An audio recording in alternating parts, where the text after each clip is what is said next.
We certainly found that for loneliness. The average loneliness score was lower. But one thing that was interesting is that we didn't find the same thing for social isolation. So we would think that these are environments that create new opportunities to engage and to have that kind of social interaction that may not be available to people in the general community. But we found that the levels of social isolation, not that they were high, they were relatively similar between the two.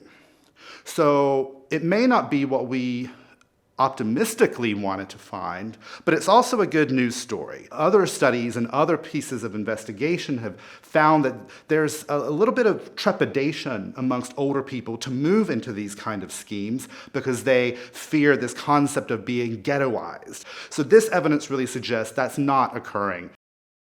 So our evidence that loneliness is lower in housing with care and support schemes, that social isolation isn't aggravated by moving into these schemes, I think really can be useful in encouraging people more and more that these are very viable, very good, very beneficial opportunities for them as they age. Part of our survey also asked people why they moved into the setting in the first place.